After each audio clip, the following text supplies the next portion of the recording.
आज हम लोग शुरू करने वाले हैं संख्या और संख्या पद्धति। ये जो अध्याय है संख्या और संख्या पद्धति गणित का एकदम बेसिक चीज है। इसमें आधारभूत चीजें हैं जिसको जाने बिना हम आगे नहीं बढ़ सकते हैं।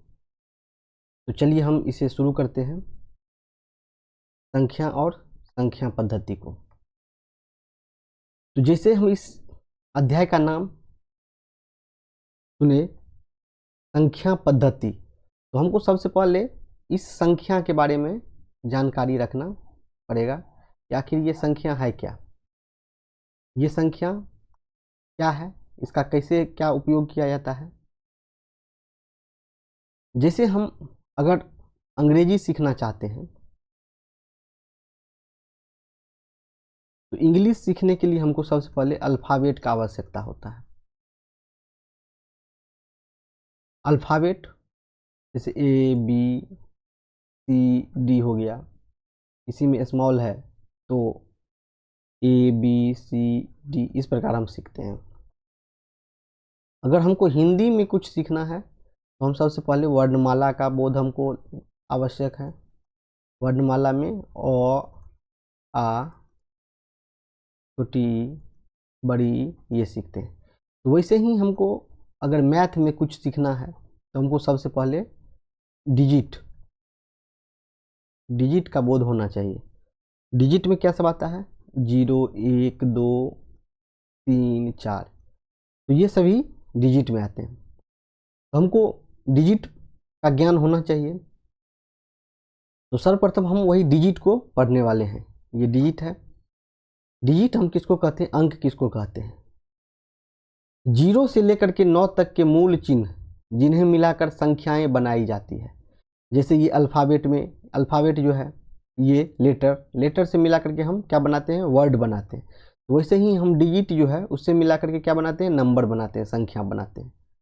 तो 0 से 9 तक के मूल चिन्ह हैं जिन्हें मिलाकर संख्याएं। मूल चिन्ह का मतलब क्या हो गया कि ये जो सिंबल दिया गया है, 1 का सिंबल जैसे ये होगा, 2 का सिंबल ये होगा, 3 का ये होगा, 4 का ये होगा और 5 का ये होगा, 6 का यह होगा। यह है इसका क्या सिंबल है। जैसे ए बी सी डी ही हम पढ़ते हैं तो ए को ही ए क्यों पढ़ते हैं, वो सिंबल देख करके हम समझ जाते हैं कि यह ए है। जैसे देखिए आपको अभी इस सिंबल से नहीं मुलाकात हुआ होगा, तो इसको हम क्या कहते हैं, पाई कहते हैं। क्या कहते हैं, इसको हम पाई कहते हैं। और इसका मान होता है क्या, 22/7 होता है। तो ये भी हम गणित में ही उपयोग करते हैं।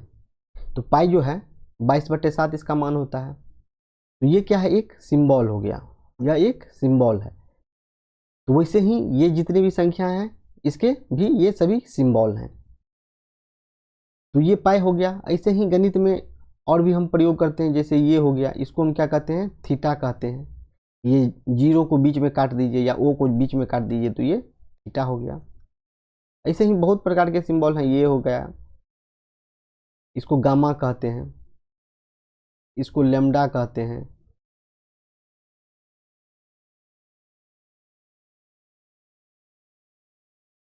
ये थीटा हो गया। तो और भी अन्य ऐसे ऐसे बहुत सारे सिंबल हैं जिसका कि अभी आप लोगों को ध्यान नहीं रखना है। पाई का वैसे उपयोग किया जाता है आप लोगों के कक्षा तक में। तो आप समझ गए कि अंक किसको कहते हैं, डिजिट किसको कहते हैं। 0 से 9 तक के मूल चिन्ह जिन्हें मिलाकर संख्याएं बनाई जाती हैं। उदाहरण के लिए 0 1 2 3 4 5 6 7 8 9, 9 तक ही हम अंक यानी डिजिट कहते हैं। उसके बाद फिर ये आ जाता है संख्या यानी नंबर। एक या अधिक अंकों से बनी गणना, एक या उससे अधिक अंकों से, अंक मतलब तो समझ गए 0 से 9 तक।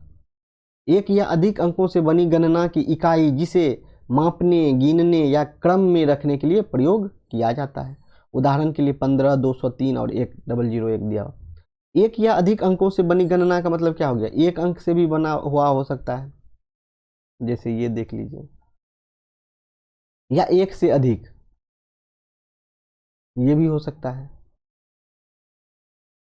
एक या अधिक अंकों से बनी गणना की इकाई जिसे मापने, गिनने या क्रम में रखने के लिए प्रयोग किया जाता है। उदाहरण आपके सामने में है। अब चलिए देखते हैं कि प्राकृतिक संख्या किसको कहते हैं, नेचुरल नंबर। कोई अगर कुछ पूछना चाहेगा तो आपसे ये प्राकृतिक संख्या नेचुरल नंबर पूछ देता है कि नेचुरल नंबर हम किसको कहते हैं। एक से शुरू होकर आगे बढ़ने वाली सभी गिनती की संख्याएं प्राकृतिक संख्याएं कहलाती हैं। उदाहरण के लिए 1 2 3 4, इसमें जीरो नहीं आता है, डिजिट नहीं है, ये प्राकृतिक संख्या है। प्राकृतिक संख्या कहाँ से शुरू होती है, एक से शुरू होती है, और आगे ये कहाँ तक जाएगी उसका कोई लिमिटेशन नहीं है, अनंत तक जाती है। तो इसको हम क्या कहते हैं, प्राकृतिक संख्या कहते हैं। तो अगर कोई सबसे पूछ देगा smallest natural number, smallest natural number, तो ये क्या हो जाएगा 1। सबसे छोटी प्राकृतिक संख्या 1 हो जाती है। 1 से शुरू होकर आगे बढ़ने वाली सभी गिनती की संख्याएं क्या कहलाती है, नेचुरल नंबर कहलाती है। अब चलिए चलते हैं पूर्ण संख्या, होल नंबर। अब क्या है, पूर्ण संख्या यानी होल नंबर। होल नंबर हम किसको कहते हैं, जीरो और सभी प्राकृतिक संख्याएं मिलकर पूर्ण संख्याएं कहलाती है। प्राकृतिक संख्या जो हम गिनती की संख्या था, जो 1 2 3 4 कर रहे थे, ये आगे इसी में हम क्या ऐड कर दिए, जीरो। तो हम क्या कर दिए, ऐड, जीरो को ऐड कर दिए, तो ये क्या हो गया, पूर्ण संख्या। पूर्ण संख्या प्राकृतिक संख्या के समूह में अगर हम जीरो को ऐड कर देते हैं तो वो क्या कहलाता है, वो कहलाता है पूर्ण संख्या, होल नंबर। अगर कोई पूछ देगा कि सबसे छोटा होल नंबर कौन सा है, तो जीरो होगा। इसमें देखिए कहा भी जा रहा है जीरो और सभी प्राकृतिक संख्याएं मिलकर पूर्ण संख्याएं कहलाती है।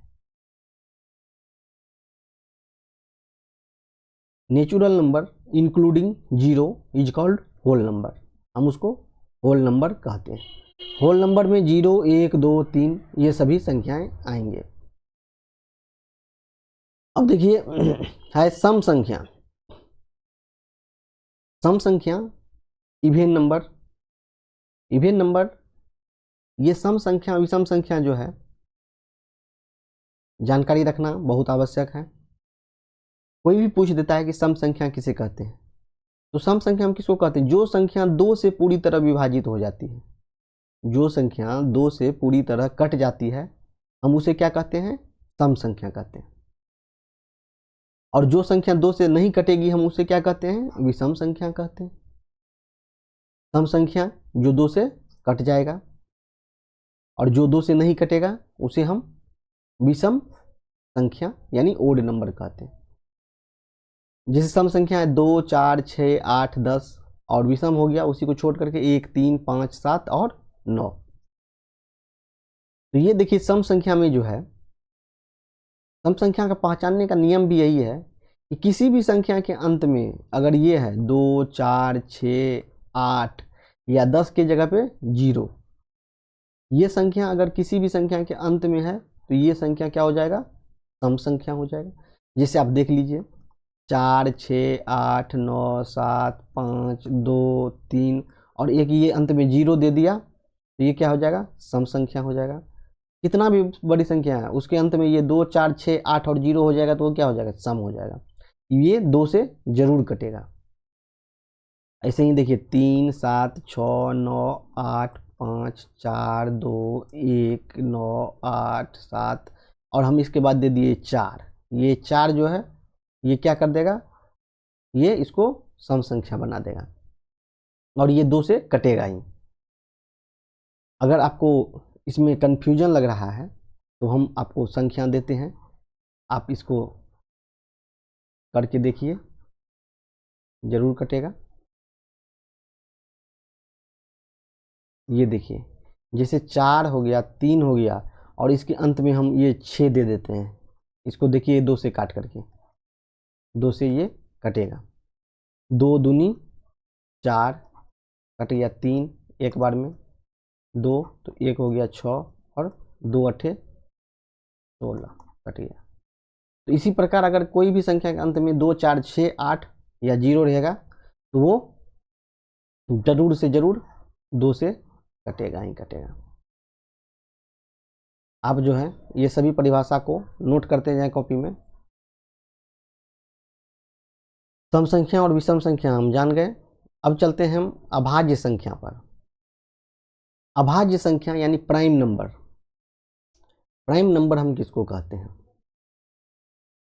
अभाज्य संख्या ऐसी संख्या है जो केवल एक और स्वयं से विभाजित होती है। इससे किससे? एक से या स्वयं से। जैसे देखिए 3 1 से कटेगा या स्वयं मतलब 3 से ही कटेगा। ये 11 1 से कटेगा या स्वयं मतलब 11 से ही कटेगा। ये 7 1 से कटेगा या स्वयं मतलब 7 से कटेगा। ऐसे ही आगे है 13 है 17 है 19 है, ये सभी संख्या 1 से कटेगा या स्वयं से कटेगा, तो उसे हम अभाज्य संख्या यानी प्राइम नंबर कहते हैं। सभी का जो है हिंदी का अंग्रेजी टर्म भी याद रखिएगा, क्योंकि आपको अंग्रेजी में भी पढ़ना है, तो उस समय में समझने में आसान होगी। तो ये हम अभाज्य संख्या प्राइम नंबर समझ गए। तो आप 1 से लेकर के 100 तक प्राइम नंबर को लिखिए। 1 से लेकर 100 तक इवेन नंबर को लिखिए, और 1 से लेकर के 100 तक आप ओड नंबर लिखिए, और 1 से 100 तक आप ये नेचुरल नंबर लिखिए।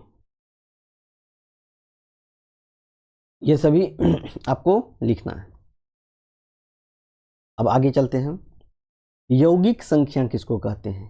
या संयुक्त संख्या, इसको अंग्रेजी में हम कहते हैं कंपोजिट नंबर। क्या कहते हैं? Composite number. यौगिक संख्या या संयुक्त संख्या, इसको अंग्रेजी में क्या कहते हैं? Composite number. वह संख्या जो एक और स्वयं के अलावा किसी अन्य संख्या से भी पूरी तरह विभाजित हो जाती है, उसे संयुक्त संख्या कहते हैं। ये देखिए प्राइम नंबर का जो है उल्टा अब क्या हो जाता है? Composite number. क्या हो जाता है? Composite number. ये प्राइम नंबर का उल्टा है कंपोजिट नंबर। प्राइम नंबर सिर्फ एक और स्वयं से कटता है, और ये एक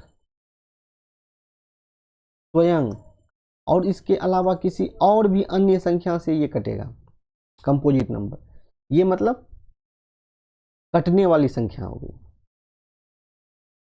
इसका हिंदी में संयुक्त संख्या कहते हैं, यौगिक संख्या कहते हैं, कभी कभी योग संख्या भी कह देते हैं, और अंग्रेजी में कंपोजिट नंबर कहते हैं हम ज़्यादातर, और कभी कभी बोलचाल में इसको हम कंपाउंड नंबर भी कह देते हैं, लेकिन ये सही नहीं है।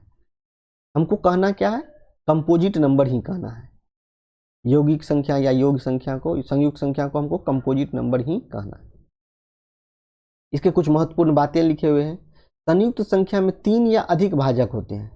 3 या उससे अधिक भाजक होंगे। एक संयुक्त संख्या नहीं है। 2 सबसे छोटी अभाज्य संख्या है, और 4 सबसे छोटी यौगिक संख्या है, कंपोजिट नंबर है 4। देखिए 1 से भी कटेगा, 4 से भी कटेगा, और ये 2 से भी कटेगा। ये 2 से जो कट रहा है, इसीलिए इसको 4 को ये कंपोजिट नंबर बना दे रहा है। अगर ये 2 से नहीं कटता, सिर्फ 1 और 4 से ही कटता, तो ये क्या हो जाता? क्या होता ये? तब हो जाता ये अभाज्य संख्या, प्राइम नंबर हो जाता। 1 और स्वयं के अलावा ये जो 2 से कट रहा है, यही इसको कंपोजिट नंबर बना दे रहा है। अब चलिए हम चलते हैं आगे। जुड़वा अभाज्य संख्या, ये है ट्विन प्राइम नंबर्स। जुड़वा अभाज्य संख्या, ट्विन प्राइम नंबर्स, 2 अभाज्य संख्याएं जिनके बीच का अंतर क्या हो? बीच का अंतर 2 हो।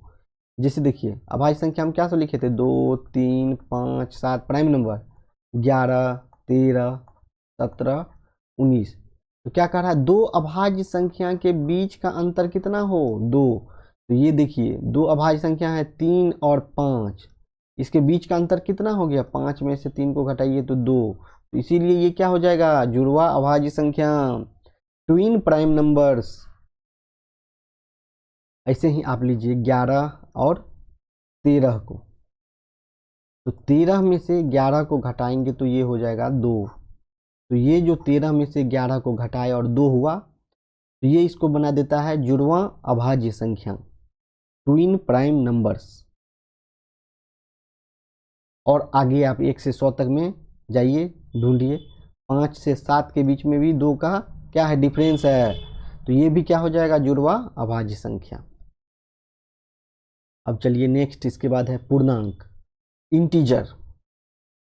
धनात्मक संख्या, ऋणात्मक संख्या और शून्य, ये सभी मिलकर क्या बनाते हैं, पूर्णांक। जैसे देखिए इसका ऋणात्मक हो गया -3, -2, -1, और ये 0। उसके बाद इसका ये क्या हो गया, धनात्मक संख्या 1, 2, 3। धनात्मक संख्या, ऋणात्मक संख्या और शून्य सभी मिलाकर बनाता है क्या, पूर्णांक संख्या मिलके बनता है। अब है सह अभाज्य संख्या या संघ योगी संख्या, इसको हम कहते हैं को प्राइम नंबर्स। संघ योगी हमको ज़्यादा नहीं मिलता है देखने के लिए, सह अभाज्य संख्या या को प्राइम नंबर्स देखने को मिलता है। तो दो संख्याएं जिनका कोई समान गुणनखंड न हो, क्या है, न हो, समान गुणनखंड नहीं हो, उसको सह अभाज्य संख्या कहते हैं। उदाहरण के लिए 4 और 9, 5 और 8। देखिए 4 का कॉमन फैक्टर क्या होगा, 1 होगा, 2 होगा और 4। कॉमन फैक्टर वो होता है जो ये संख्या किस किस संख्या से कट रहा है, 1 से कट रहा है, 2 से कट रहा है और 4 से कट रहा है। तो ये 4 का कॉमन फैक्टर 1, 2 और 4 तीनों हो जाएगा। ऐसे ही 9 का 1, 3 और यह 9, यह तीनों होगा। तो ये कॉमन फैक्टर देखिए, दो संख्याएं जिनका कोई समान गुणनखंड न हो सिवाय एक का, एक तो सब में आएगा, ये देखिए दोनों में एक आ रहा है। कोई भी संख्या है तो उसका कॉमन फैक्टर एक आएगा ही, तो एक को छोड़ करके समान नहीं आना चाहिए। देखिए जैसे इसमें क्या है, इसमें 2 है तो इसमें 3 है, इसमें 4 है तो इसमें 9 है, तो ये नहीं मिल रहा है, समान फैक्टर, समान गुणनखंड नहीं है एक को छोड़ करके, तो ये क्या कहलाएगा, सह अभाज्य संख्या। अब इसकी कुछ मुख्य विशेषता है जिसे हम देख लेते हैं। इसकी मुख्य विशेषता है दो को प्राइम संख्या का HCF क्या होता है, 1 होता है। दो को प्राइम संख्या का HCF 1 होता है। को प्राइम संख्या स्वयं अभाज्य हो सकती है या नहीं भी हो सकती है, कोई कंडीशन इस पर नहीं अप्लाई होता है। दोनों संख्या एक दूसरे से भिन्न होनी चाहिए, भिन्न नहीं होगा तो कुछ होगा ही नहीं। जैसे देखिए 4 और 9 है, 4 दूनी 8, 1 बच गया 4, ये 4 बार में कट जाता है। तो ये देखिए इसका HCF क्या हो गया, 1 हो गया। यही चीज कह रहा है सह अभाज्य संख्या के लिए। अब इसके बाद है, हम तो पढ़े इससे पहले ओड नंबर, जिसको कहे विषम संख्या, और इवेन नंबर जिसको कहे सम संख्या। अब है एक विलोम संख्या, अपोजिट नंबर। किसी संख्या का विपरीत ऋणात्मक रूप, उदाहरण के लिए 6 का विलोम क्या हो जाएगा, -6, और -10 का विलोम 10। ऐसे ही 9 का विलोम -9 और -7 का विलोम 7।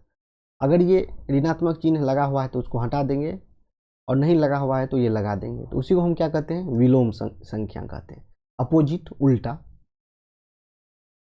अब है गुणात्मक विलोम, मल्टीप्लिकेटिव इनवर्स। गुणात्मक विलोम किसको कहते हैं, किसी संख्या का वह रूप जिससे गुणा करने पर उत्तर क्या आता है, 1 आता है। 5 का गुणात्मक विलोम 1/5। जैसे देखिए 5 को 1/5 से अगर गुना करते हैं तो ये कट जाएगा, तो क्या हो जाएगा, 1 आता है। तो 5 का मल्टीप्लिकेटिव इनवर्स क्या हो जाएगा, 1/5 हो जाएगा।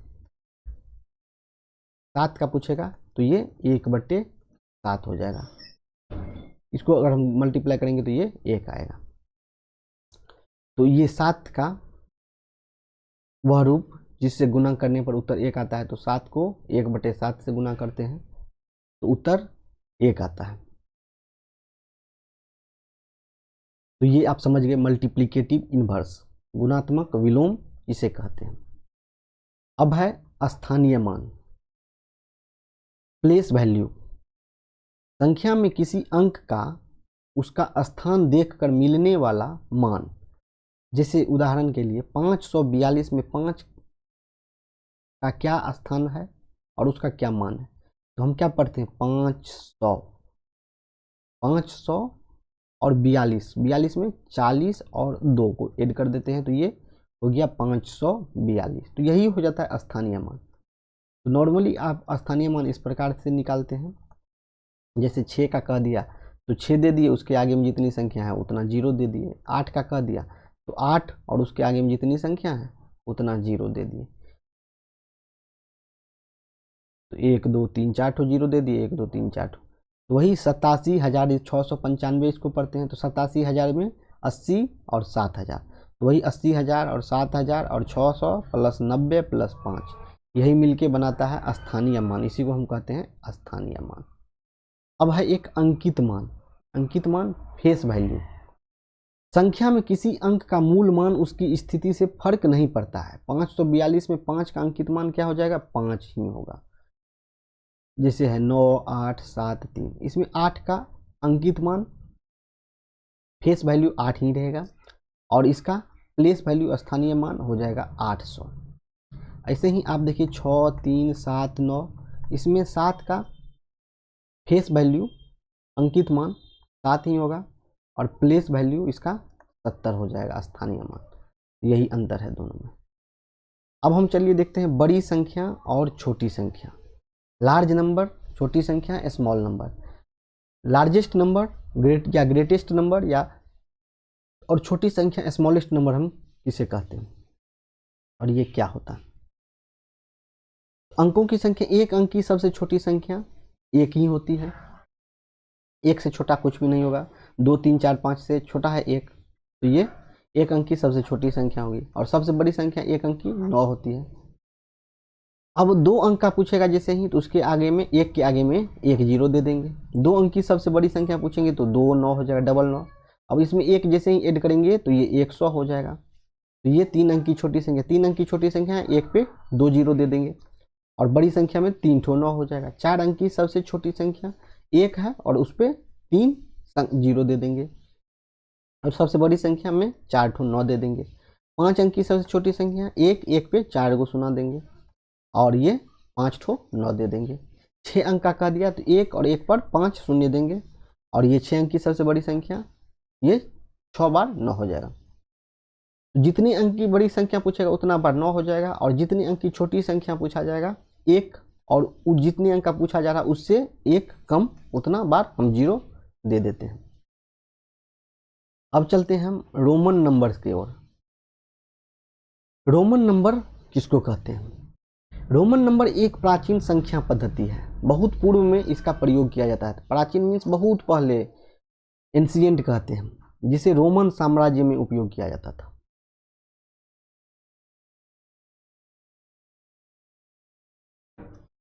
किसमें उपयोग किया जाता था? रोमन साम्राज्य, एक साम्राज्य था जिसको हम रोमन कहते हैं। रोमन साम्राज्य में उपयोग किया जाता था। इसमें विशेष अक्षर है, जैसे कुछ लेटर है, जो लेटर से संख्या दर्शाई जाती है, उसे हम रोमन नंबर कहते हैं। कुछ मुख्य रोमन नंबर हैं, जैसे 1 को हम आई से इंडिकेट करते हैं, 5 को हम भी से, 10 को एक्स से, 50 को एल से, 100 को सी से और 500 को डी से और 1000 को एम से हम सूचित करते हैं। अब यही इसी का कुछ नियम है। कुछ महत्वपूर्ण रोमन संख्या जैसे है, 1 का 1 बार जो है हम आई देंगे, 2 का 2 बार आई, 3 का 3 बार, 4 बार आई। कोई भी चीज़ 4 बार नहीं होता, ये नहीं वैलिड है, 3 बार तक ही है। और 4 का तो 5 में से हम 1 घटा देंगे तो ये 4 हो जाएगा। 5 का भी हो जाता है, ऐसे ही 6 का भी और आई, 7 का भी और डबल आई, 8 का भी और ट्रिपल आई। और हम अब ये 9 बनाने के लिए भी और 4 बार आई नहीं दे सकते हैं, वो वैलिड नहीं है। तो 10 में से हम 1 को घटा दिए, तो ये हो गया 9। और 10 का तो ऑलरेडी है ही x। अब चलते हैं Hindu Arabic number, Hindu Arabic संख्या या रोमन संख्या। 20, 10 का एक x होता था, 20 का डबल x हो जाएगा, और 30 का ट्रिपल x हो जाएगा। अब 40 का वही फिर 4 बार x नहीं हो सकता है, ये वैलिड नहीं है, ये हो गया गलत। तो इसके लिए 50 में से हम 10 को घटा देंगे, तो ये हो जाएगा 60 का फिर LX हो जाएगा, और 1 2 3 4 फिर वही 61 का LXI, LX डबल आई, ऐसे करके हम 70 तक जाएंगे। फिर ये 80 का हो गया, ये 90 का हो गया। 90 में फिर हम 4 बार x का उपयोग नहीं कर सकते हैं, तो 100 में से 10 को घटा देंगे। 100 का C होता है, 500 का D होता है, और 1000 का M होता है। अब इसके कुछ जो है नियम है, रूल्स। दोहराव का नियम, रिपीटेशन रूल। रिपीटेशन रूल में क्या कह रहा है, I, X, C और M को 3 बार तक दोहराया जा सकता है। कितने बार तक? 3 बार तक। किसको किसको? I को, X को, C को और M को कितने बार तक दोहराया जा सकता है? 3 बार, 4 बार हम नहीं दोहरा सकते। तो जैसे देखिए 3 का ट्रिपल टाइम I और 20 का double time X। V, L और D कभी दोहराए नहीं जाएंगे। ये V मतलब 5 और L मीन्स 50 और D मीन्स 500। इसको हम कभी भी दोहरा नहीं सकते, इसको दोहराने का नियम नहीं है। ऐसे ही कुछ है, घटाव का नियम है। छोटा अक्षर बड़े अक्षर से पहले आए तो उसे घटाया जाता है। जैसे 4 है, V मीन्स 5 होता है, तो 1 घटा दिए, उससे पहले I लगा दिए। 10 में से 1 घटा दिए तो 9 हो गया। इसे ही 50 में से X कर दिए, 10 घटा दिए तो 40 हो गया। ऐसे ही 900 लिखना है तो M होता है 1000, उसमें से 100 घटा दिए C दे करके तो 900 हो गया। ऐसे ही कुछ जोड़ का भी नियम है, एडिशन रूल। जब बड़ा अक्षर पहले आए और छोटा बाद में तो जोड़ा जाता है। 5 और 1 ये हो गया 6, V प्लस I, 5 प्लस 1 मतलब 6। ऐसे ही हो गया 11, 10 प्लस 1 क्या हो गया? 11, 10 प्लस 1 11, x मतलब 10 हो गया और 1 I दे करके जोड़ दिए। ऐसे ही 10 प्लस 5 x और v तो 15 हो गया। तो ये जोड़ का नियम हो गया। अब हम ऐसे ही ये जो है रोमन संख्या पद्धति का कुछ जो है नियम है, कुछ अलग नियम है। रोमन संख्या में यदि किसी चिन्ह के ऊपर एक सीधी क्षैतिज रेखा यानी बार या लाइन खींच दी जाती है तो उसका मान कितना? 1000 गुना बढ़ जाता है। कितना बढ़ जाता है? 1000 गुना बढ़ जाता है। जैसे देखिए V है, V मीन्स क्या होता है? 5 होता है, और उसके ऊपर में लाइन खींच दिए तो ये कितना हो जाएगा? 5 गुना 1000 बराबर 5000 हो जाएगा। ऐसे ही X मीन्स 10 होता है, उसके ऊपर में हम अगर दे दिए लाइन तो 10 गुना 1000 ये क्या हो जाएगा? 10,000 हो जाएगा। ऐसे ही C का वैल्यू क्या होता है? 100, और ये अब 1000 गुना हो जाएगा क्योंकि उसके ऊपर में लाइन है, तो ये 1,00,000 बन जाएगा। जैसे ही कोई भी संख्या है उसके ऊपर में अगर हम बार लाइन, ये देखिए बार लाइन अगर खींच दिया जाता है इसे तो ये 1000 गुना बढ़ जाता है। वही चीज कह रहा है। कुछ अभ्यास के लिए आपको उदाहरण दिए गए हैं, ये देख लीजिए। जैसे 2024 को हम क्या लिखेंगे, और आप इसको अपने से बनाइए। 2021 को क्या लिखेंगे, 2023 को क्या लिखेंगे, 4873 को क्या लिखेंगे, 9877 को क्या लिखेंगे, 10,000,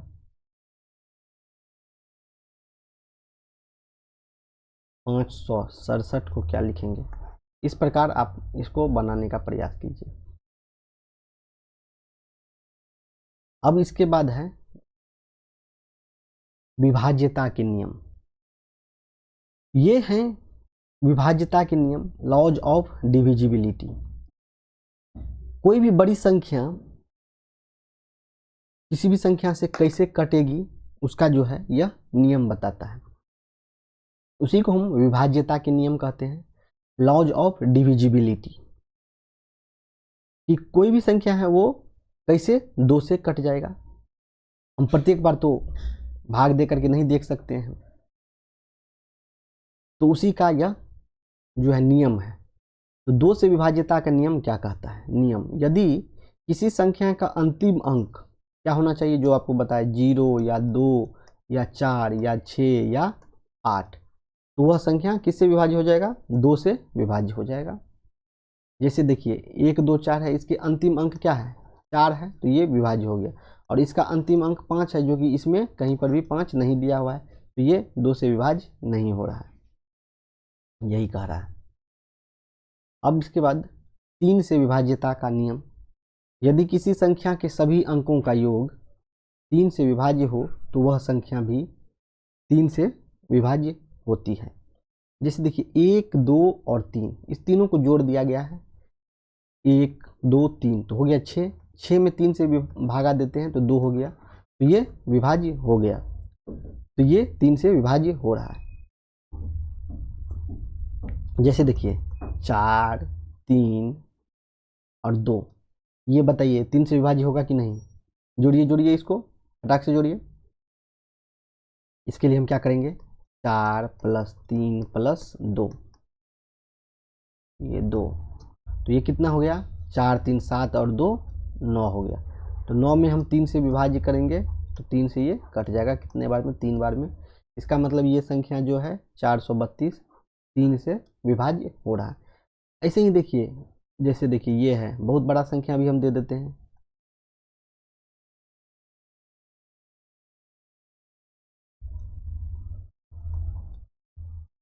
ये संख्या बताइए आप 3 से विभाज्य है कि नहीं? तो ये देखिए जोड़िए, 9 8 17, 17 2 19, 19 1 20, 20 3 23, 23 4 27, ये कितना हो गया? 27। 27 जो है 3 से विभाज्य होता है कितने बार में? तो 9 बार में। तो ये संख्या जो दिया गया है ये 3 से विभाज्य होगा। अब इसके बाद 3 के बाद 4 से विभाज्यता का नियम, यदि किसी संख्या के अंतिम दो अंक क्या कह रहा है? इससे तो 4 से विभाज्य है, तो वह संख्या 4 से विभाज्य होगी, 4 से विभाज्य होती है। कितना? अंतिम का 2 अंक। जैसे देखिए 1312 है, तो 12 जो है अंतिम में, ये 4 से विभाज्य हो रहा है, तो ये 4 से विभाज्य हो रहा है, तो ये संख्या विभाज्य होगा। जैसे देखिए कुछ भी दे दिए, 2 8 7 6 दे दिए, और अंतिम में हम 16 दे दिए, तो ये संख्या जो है अंतिम का 2 अंक 4 से विभाज्य हो रहा है, इसका मतलब वो 4 से विभाज्य होगा। ये 4 से विभाज्यता के नियम का है। ये सभी नियम आपको याद करना पड़ेगा, और बार बार ये जो आप फेयर कीजिएगा, नोट्स बनाइएगा, उसको रिवाइज करना पड़ेगा, जिससे आपको ये सभी आसानी से याद रहेगा, समझा हुआ रहेगा तो बना पाएंगे। 5 से विभाज्यता का नियम क्या है? यदि किसी संख्या का अंतिम अंक क्या 0 या 5 है तो वह संख्या 5 से विभाज्य होती है। किसी संख्या का अंतिम अंक, लास्ट का जो अंक है वो क्या होगा? 0 होगा या 5 होगा, तो वह संख्या 5 से विभाज्य होगा। जैसे देखिए कुछ भी दिए, 4 8 2 7 5 दे दिए, तो यदि किसी संख्या का अंतिम अंक क्या करा? 0 या 5, तो ये 5 है अंतिम अंक, ये अंतिम अंक 5 हो गया, तो ये 5 से विभाज्य होगा। ऐसे ही 9 8 7 3 2 1 और 0 हम दे दिए अंतिम में, तो ये 5 से विभाज्य होगा। किसी भी संख्या के अंत में 5 या 0 है तो वो 5 से जरूर विभाज्य होगा। अब चलते हैं हम 6 से विभाज्यता के नियम। यदि कोई भी संख्या 2 या 3 दोनों से विभाज्य है तो वह 6 से भी विभाज्य होती है। जैसे देखिए 1 3 और 2 है, तो ये अंतिम में 2 है, तो ये 2 से तो विभाज्य होगा, और इसको 3 से विभाज्य करने के लिए इसको जोड़िए, 1 3 4 2 6, तो ये 3 से भी विभाज्य हो रहा है, इसका मतलब यह संख्या दोनों से विभाज्य होगा। जैसे देखिए इसका और एक हम उदाहरण देखते हैं, 4 8।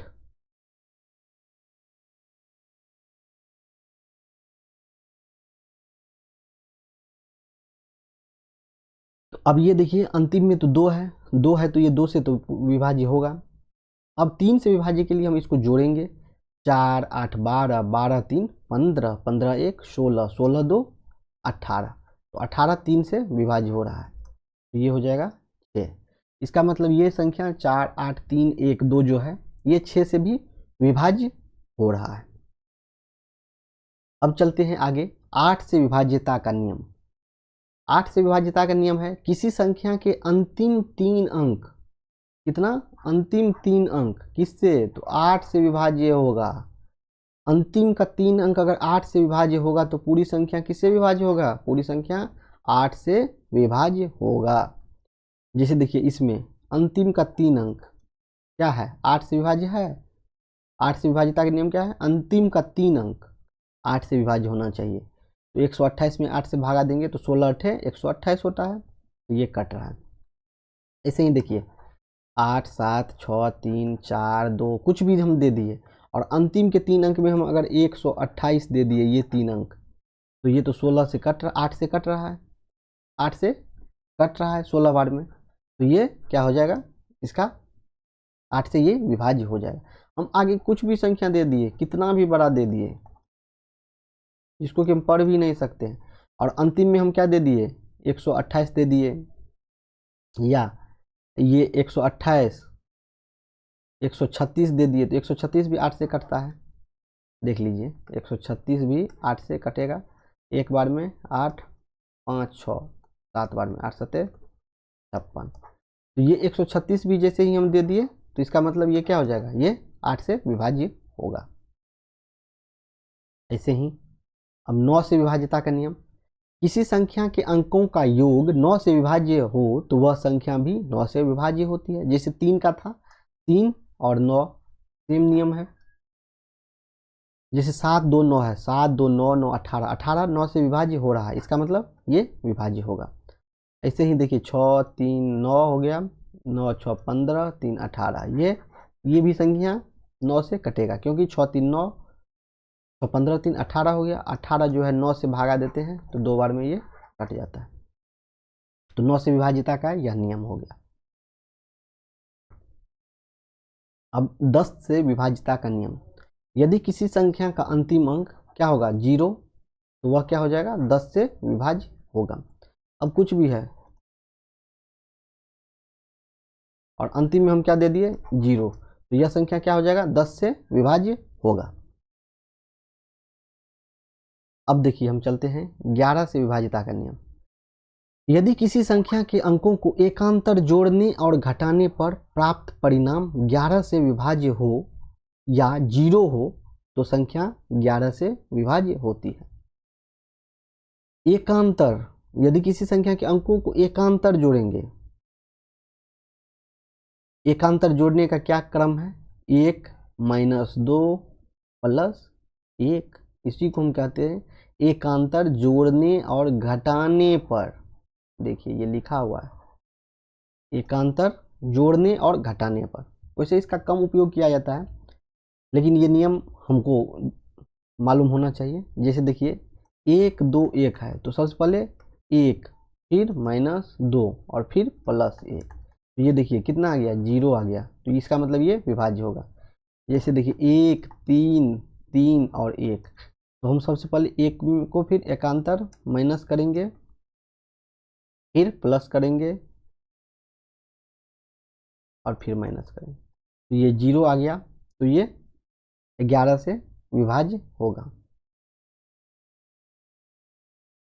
यदि किसी संख्या के अंकों को एकांतर जोड़ने और घटाने पर प्राप्त परिणाम 11 से विभाज्य हो या 0 हो तो 11 से वह विभाज्य होगा।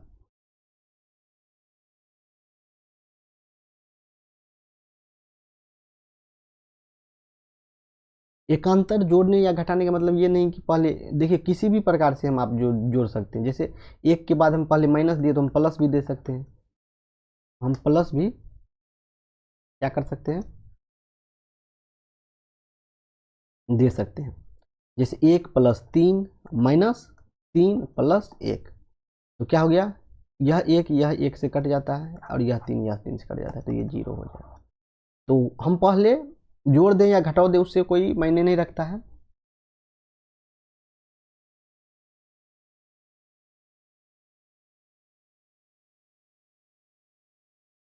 तो इस प्रकार हम क्या करेंगे, इसको जोड़ेंगे या घटाएंगे।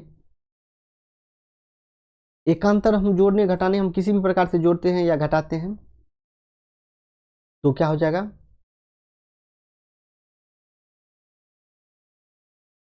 इस प्रकार से हम पहले क्या रखते हैं, पहले हम माइनस का ही चिन्ह रखेंगे तो ही हो रहा है। देखिए यहाँ पर अगर हम यहाँ पे प्लस दे दिए और यहाँ पे माइनस दे दिए तो 1 + 2 क्या हो जाता है, 3, और 3 में से 1 घट जाएगा तो ये हो जाएगा 2, तो ये गलत हो जाएगा।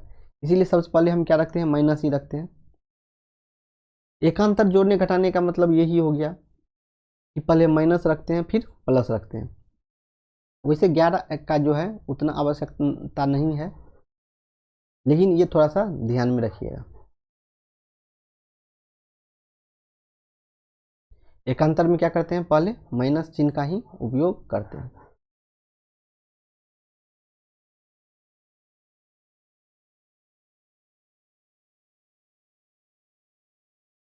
अब देखिए यही कुछ नियम दिया हुआ है। दाईं ओर से अंकों को विषम फर्स्ट, थर्ड, फिफ्थ और सम संख्याओं पर और सम सेकेंड, फोर्थ और सिक्स्थ स्थानों पर विभाजित करें। विषम संख्या के अंकों का योग निकालें, सम संख्या के अंकों का योग निकालें, दोनों योगों का अंतर निकालें। यदि अंतर 0, 11, 22 आदि यानी 11 का गुणज होता है तो वह संख्या 11 से विभाजित होगी। जैसे देखिए दिया हुआ है यहाँ पे 1, 2, 3, 4, 5 है, तो इसमें देखिए विषम संख्या का जोड़ निकालिए, क्या हो जाएगा, 1 में 3 और 5 को जोड़ेंगे तो ये देखिए 5, 3, 8, 1, 9 हो गया। और ये सम संख्या वाला 2 और 4 को, तो ये 6 हो गया। अब इस दोनों का अंतर को कीजिए तो 9 में से 6 को घटा दिए तो 3 हो गया। तो 3 ना ही 0 है और ना ही 11 का कोई भी गुणज है, तो ये संख्या 11 से नहीं कटेगा। जैसे देखिए 121 है, इस दोनों को आप जोड़ लीजिए, यही नियम सही है, एकांतर से अच्छा यही नियम है। 1 और 1 को जोड़ दिए तो क्या हो जाएगा, 2, और ये भी 2 है तो इसको घटाइए तो 0 हो जाएगा। 0 हो जाएगा तो ये संख्या 11 से क्या हो रहा है, विभाजित हो रहा है। क्या हो रहा है, 11 से विभाजित हो रहा है। ये चाहे 11 का गुणज हो या नहीं तो क्या होना चाहिए, 0 आ जाना चाहिए, तो वो क्या हो जाएगा, 11 से विभाजित होगा। जैसे 2, 7, 2, 8 है, तो ये देखिए ये दोनों को जोड़िए और ये दोनों को जोड़िए, 8, 7, 15 और 7, 2, 2, 2, 4, तो 15 में से 4 को घटा दिए तो 11, 11 क्या है, 11 का गुणज है।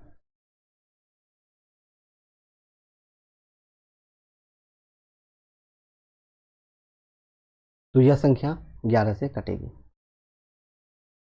इस प्रकार हम इसका जो है थ्योरी पार्ट पूरा देख लिए। अब हम आगे इसके बाद इसका जो है प्रश्न बनाने का प्रयास करेंगे, संख्या पद्धति का अच्छे अच्छे प्रश्न करेंगे। धन्यवाद।